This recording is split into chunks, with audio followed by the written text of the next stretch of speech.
모든 일을 그의 뜻의 결정대로 일하시는 이의 계획을 따라 우리가 예정을 입어 그 안에서 기업이 되었으니 이는 우리가 그리스도 안에서 전부터 바라던 그의 영광의 찬송이 되게 하려 하심이라.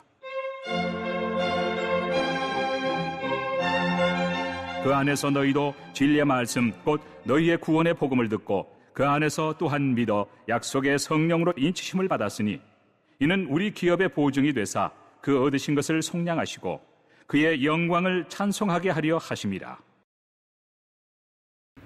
여러분, 나이가 든다는 것이 어떻습니까? 나이가 든다는 것이요, 그저 아무 의미 없이 늙어가는 것처럼 느껴진다면 그건 매우 안타까운 일입니다. 그러나 나이가 들수록 예전과는 다르게 성숙하여 가고 또 세련된 사람이 되어진다면 그것은 멋지고 가치 있는 일인 줄을 믿습니다. 저희는 저희 교회에 계신 어르신들이 계신데 참 멋지고 세련됐어요. 성실함과 그 정직함과 믿음의 열정과 수고가 참 멋지고 세련됐습니다. 우리 교회가 어떤 교회입니까? 타인의 복음의 열정으로 세움받은 교회입니다. 우리가 믿음이 있어서 세운 교회가 아니라고요. 다른 누군가가 복음의 열정을 가지고 이 땅에 왔고 이 땅에 교회를 세운 교회 예배당을 세우고 믿음을 선포하고 우리를 교회의 일꾼으로 불러준 것입니다. 그랬던 교회가 이제 세월이 갈수록 성숙해졌습니다. 한 영혼 한 영혼을 구원하는 교회가 되었어요. 그렇게 믿음의 교회로 조금씩 계속 부흥해 왔습니다. 우리의 신앙생활, 그것이 믿음일 것인데 처음에 어땠습니까? 자충우돌했습니다. 서로 문제가 많았지요. 그러나 성숙한 신앙이 되면서 교회가 나이가 들면서 하나님을 향한 사랑이 깊어졌습니다.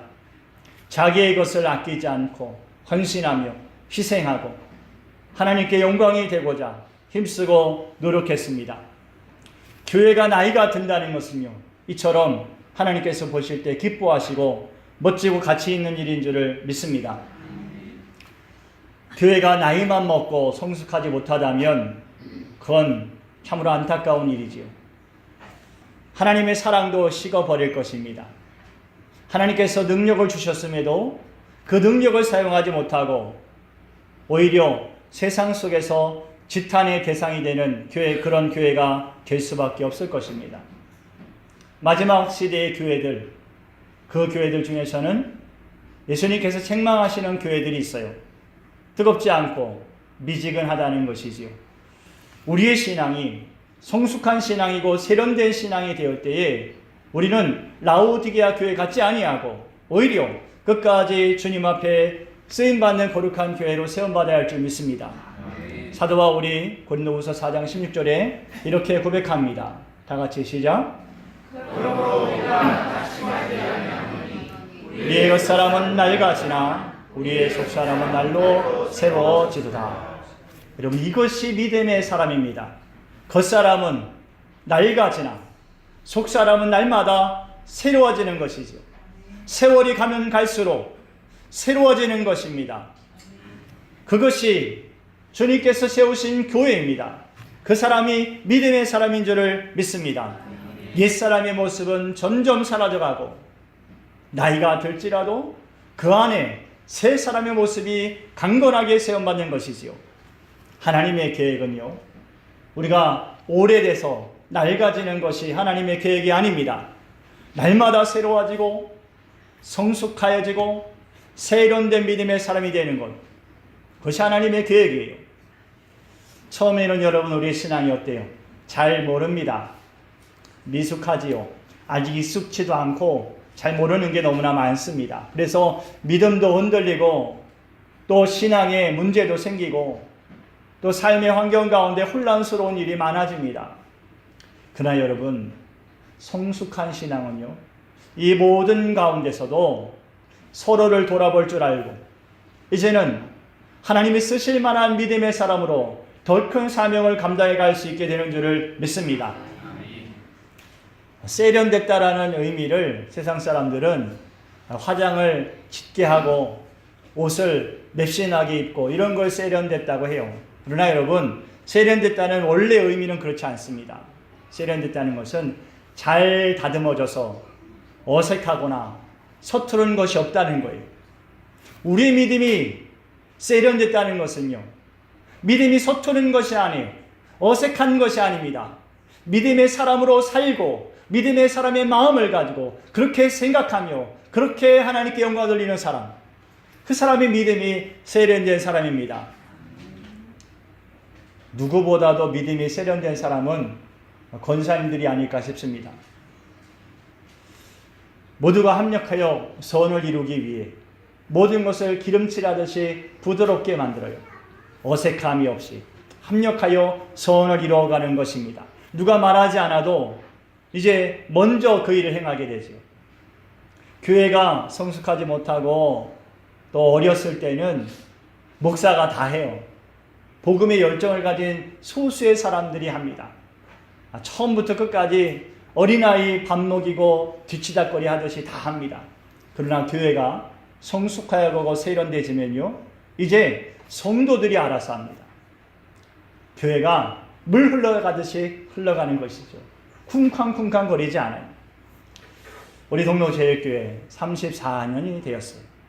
이제는 그런 세련미가, 그런 성숙미가 하나님께 영광되는 그런 모습으로 세워져야 할 줄을 믿습니다. 하나님께서 우리를 구원하시는 계획을 세우실 때요, 하나님의 계획은 완전하고도 완벽했습니다.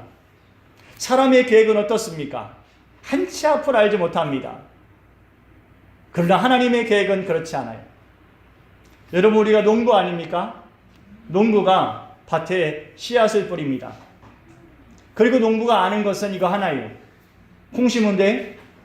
다 심으면 돼? 농부가 아는 건 그거 하나예요. 그러나 하나님께서는 하나님의 씨앗을 세상에 주실 때 하나님은 많은 것들을 계획하셨어요.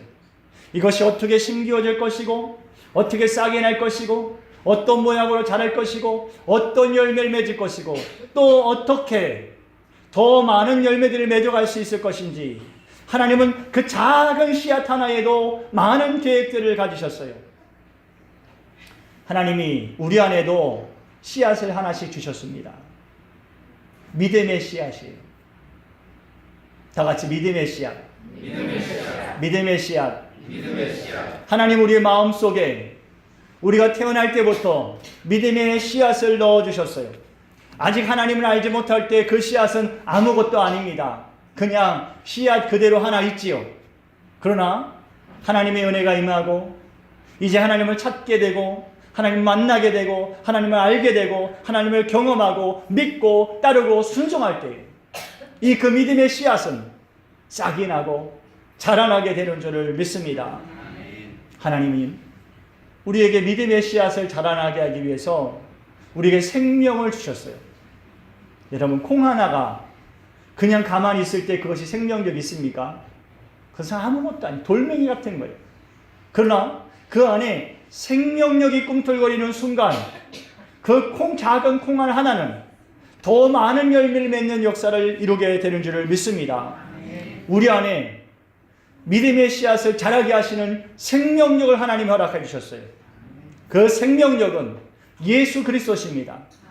우리에게 예수 그리스도가 오시는 순간, 우리 안에 구주로 거하시는 순간, 예수의 영이 우리 안에 역사하시는 순간 우리는 믿음의 싹이 나고 믿음의 기운이 열매를 맺어가게 되는 줄 믿습니다.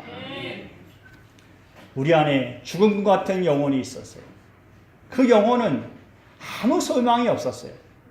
그런데 예수 그리스도의 생명의 기운이 우리 안에 들어와서 우리의 죽은 것 같은 영혼을 살려내신 줄을 믿습니다. 기쁨과 감사와 소망의 이 꽃들이 피어났어요.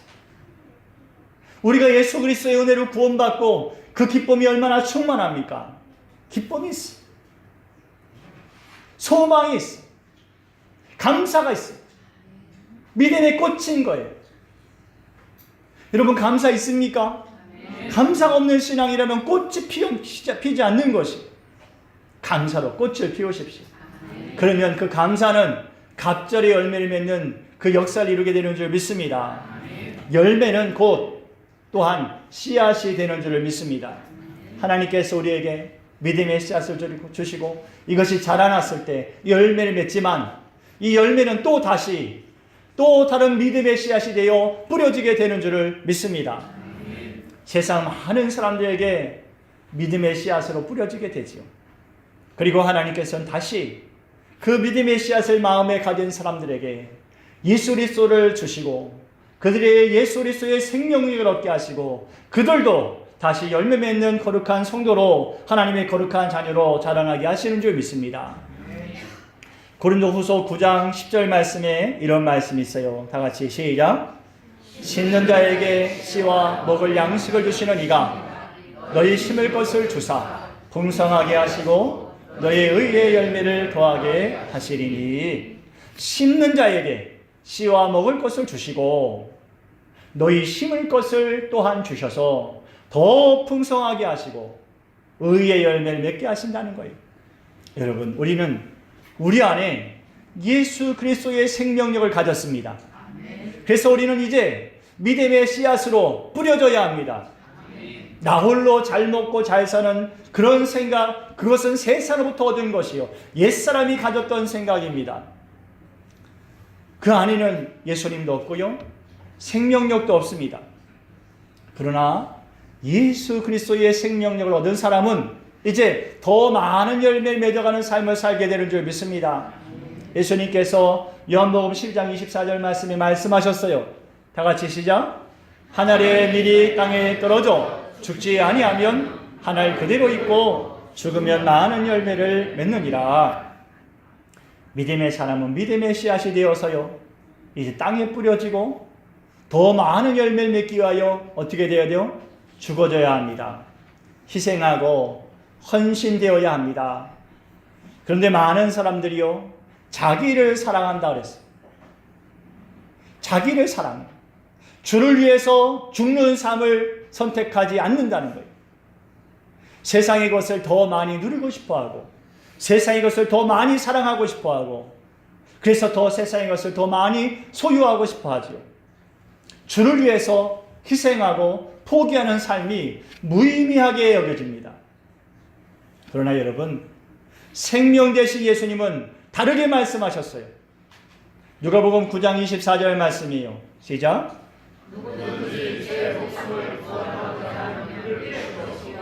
누구든지 나를 위하여 제 목숨을 잃으면 구원하리라. 우리 안에 있는 믿음의 씨앗이 자라나기 원한다면 우리는 주를 위하여 죽는 자가 되어야 합니다. 죽어질 수 있어야 합니다. 씨앗 하나 그대로 모습을 잃고 싶지 않아서 세상의 것으로 자신을 치장하면 그것으로 자기의 만족을 삼으면 그는 씨앗 하나로 그대로 있을 것입니다. 그러나 여러분, 우리가 그리스도의 생명력을 얻고 그리스도를 닮아감으로 죽어진다면 우리는 더 많은 열매를 풍성히 맺어지게 될 줄을 믿습니다. 이 땅에 사람이 번성해 갈 때에 사람들은 자기를 사랑하기 시작했어요. 자기를 사랑해서 자기가 좋아하는 모든 것들을 취하였습니다. 하나님의 아들들이 세상의 딸들을 보고 자기가 좋아하는 모든 사람을 다 자기의 아내로 삼았다 하였어요. 그리고 하나님께서 그렇게 세상의 사람이 되어버린 그 백성들에게 말씀하시기를 내가 더 이상 하나님의 영이 더 이상 그들과 함께하지 않을 것이다 라고 말씀하셨어요. 여러분, 하나님의 영이 누구에게 함께 하십니까? 하나님의 자녀들에게 함께 하십니다. 세상의 자녀들에게는 하나님의 영이 함께 하실 수 없어요. 하나님께서 그들에게 이렇게 말씀하셨어요. 너희의 나이가 이제는 120세가 되리라. 그들의 연한이 120세가 된다는 거예요. 여러분, 노아가 몇 살까지 살았는지 아십니까? 950세까지 살았어요. 무드셀라는요 969세까지 살았어요. 거의 1000살을 살았습니다. 1000살을 사는 사람들한테 하나님께서 이제 너희들 120세밖에 못 살 거야 라고 말씀하시는 거예요. 이게 믿어질까요? 여러분, 요즘 몇 살 살아요? 100살 산다고 하십시다. 그러면 하나님께서 지금 백사에 사는 여러분들에게 하나님의 영이 함께하지 않으므로 몇 살까지 산다고요? 10살. 너희의 나이가 이제는 10살이 될 거다. 10살 되면 내 다 죽을 거다라는 말이에요. 믿어집니까? 믿어지지 않아요. 100살 사는 우리인데 10살밖에 못 산다니요. 하나님이 노아의 시대의 사람들에게 그렇게 말씀하신 거예요. 너희들 이제 10살까지밖에 못 산다라고 말씀하신 거예요. 사람들이 안 믿었습니다. 다 여전히 그렇게 말씀하신 하나님 앞에서도 자기들 좋아하는 대로 살았어요. 하나님 뜻에 순종하지 않았어요. 그런데 믿음의 사람이 있어요. 누굴까요? 노아예요. 노아는 하나님 앞에 의인이다 그랬어요. 노아의 나이 480세에 하나님께서 노아를 부르셔요. 노아야, 방주를 만들어라. 노아가 그때부터 방주를 만들기 시작해요. 120년 동안 만들어요. 여러분 480세에 부름받았어요. 950세를 사는 노아가 하나님께 480세에 부름받았어요. 인생의 절반을 살았을 때 이제 40대가 된 저와 비슷한, 저보다 좀 젊은 그런 사람들의 나이대에 하나님이 부르신 거죠. 여러분 40대의 가장들이 마음에 염려하고 힘쓰는 일이 뭡니까? 자녀들 결혼시켜야 되지요. 집도 이제는 하나 장만해야 될 때가 됐지요. 앞으로 은퇴하면 어떻게 살지 계획도 세워야죠.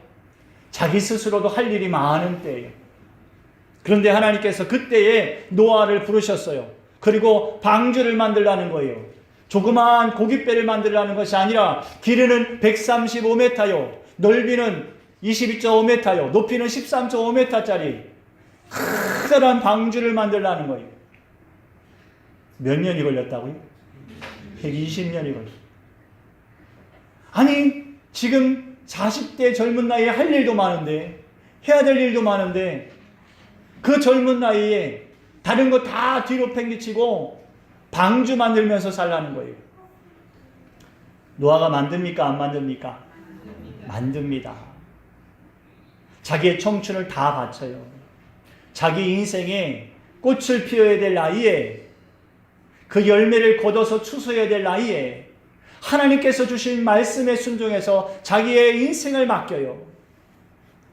자기의 가족들도 같이 해요. 노아의 가족들이요, 한 마음이 돼요. 그래서 같이 방주를 만들어 갑니다. 하나님께서 방주를 다 만든 노아에게 이제 홍수를 내리시기 전에 말씀하셔요. 창세기 7장 1절이에요. 시작.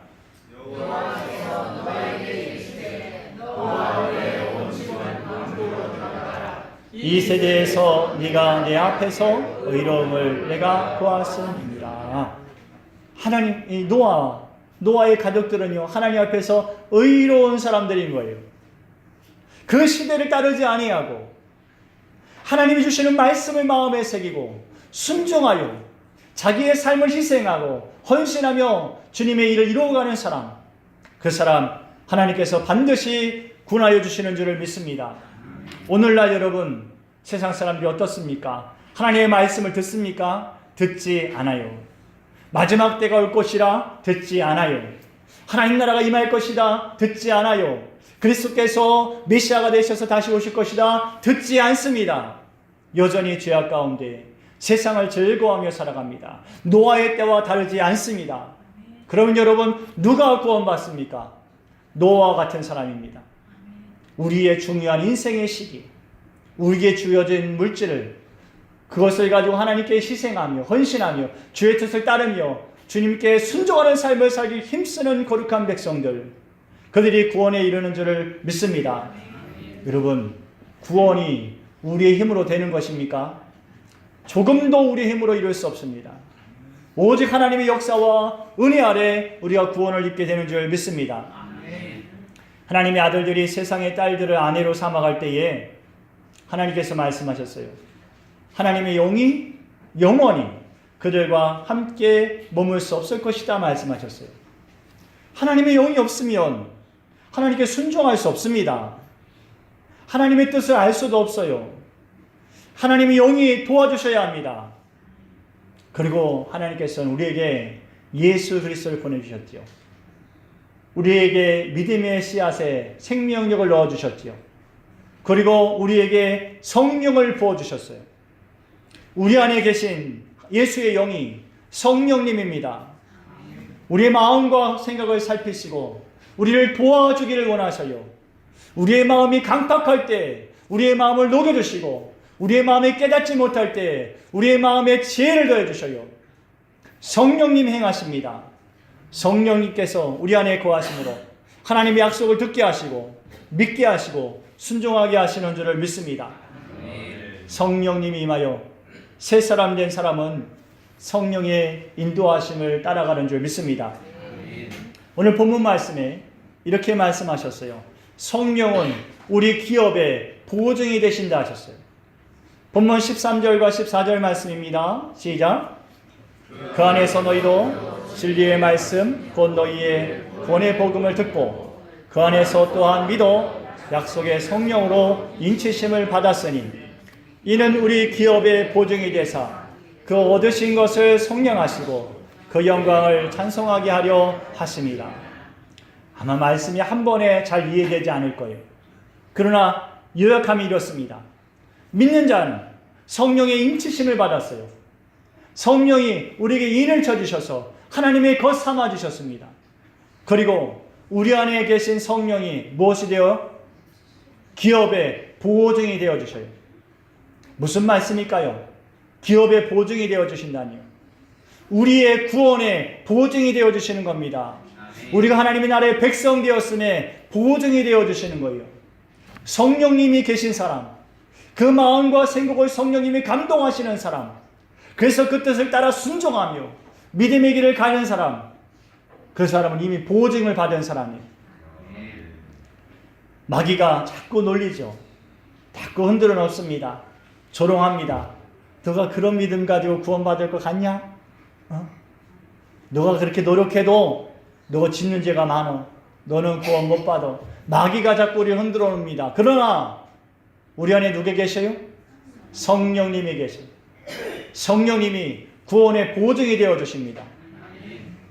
우리 안에 성령님이 계시고 동행하시고 함께 하시는 한 우리는 거룩한 구원의 백성으로 약속을 갖고 하나님 나라에 들어가게 되는 줄 믿습니다. 여러분 안에 성령님이 함께 하십니까? 여러분은 성령의 감동과 역사와 인도하심을 따르고 있습니까? 히브리서 13장 5절 말씀에 이렇게 말씀하셔요. 시작.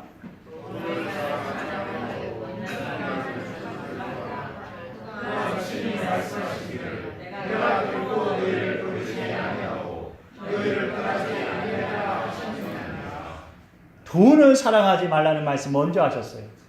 그 말씀은 세상 사랑하지 말라는 거예요. 세상의 것 추구하고 살지 말라는 겁니다. 여러분 돈이 왜 필요합니까? 세상의 것을 누리기 위해서 필요한 것입니다. 세상의 것을 사랑하기 때문에 자꾸 돈을 추구하게 되는 것이에요. 그러나 주님 우리가 주님께서 가르쳐 주신 기도를 하지 않습니까? 일용할 양식을 주시옵고 그럼 믿음의 자녀는요, 일용할 양식 주신 은혜에 감사하면서 사는 거예요.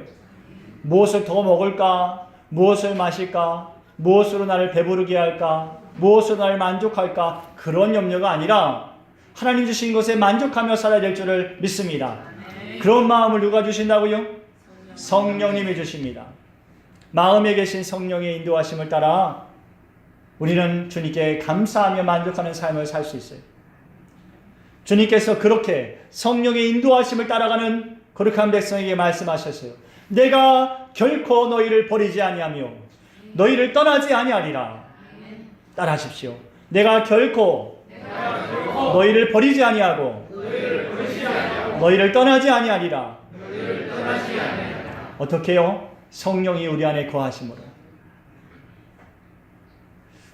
말씀을 정리하고 마치겠습니다. 여러분, 우리가 예수님을 믿고 구원의 소망을 얻은 것은요, 하나님의 뜻입니다. 하나님의 놀라운 계획이 하나님께서 우리를 만드실 때부터 창조하실 때부터 믿음의 씨앗을 넣어주심으로 그 역사를 시작하셨어요. 그리고 예수 그리스도를 보내주심으로 생명을 얻게 하시고 그 믿음의 씨앗이 자라나게 하셨습니다. 이제 예수님 믿고 새 생명을 얻은 성도는 성령의 인도하심을 따라 살아갑니다. 성령님은 여러분을 가르치시고 생각나게 하시고 깨닫게 하심으로 하나님의 뜻에 순종하는 길을 가게 하시는 것입니다. 여러분, 우리가 그리스도 안에서 대속의 은혜를 누리고 또 구원의 은총을 내려주신 하나님을 찬송케 하는 것, 그것은 성령님이 우리 안에 행하시는 거예요. 누가 영광의 찬송을 부르는가? 바로 성령에 감동된 사람이 영광의 찬송을 부르는 것입니다. 믿음의 씨앗이 자라고 생명력을 얻으며 그 생명력 가운데 성령이 함께 하시는 사람, 그 사람이 하나님께 영광의 찬송을 드리는 것입니다. 찬송을 부르십시오. 여러분 안에 계신 성령께서 감동하시고 이끄시는 대로 영광의 찬송을 부르십시오. 여러분의 말에, 여러분의 입술에 세상의 말과 시기와 질투가 없어지게 하고 오히려 그 자리에 하나님의 영이 감동하시는 은혜의 찬송이 넘쳐나게 하시기를 바랍니다. 우리는 34주년 된 신앙을 가진 사람들이 이제는 성숙하고 이제는 주님께서 붙들어 쓰실 만한 믿음의 사람인 줄을 믿습니다. 이런 믿음이 성령의 감동하심을 따라 은혜의 영광의 찬송을 부르는 거룩한 믿음이 되기를 축원합니다. 기도드리겠습니다.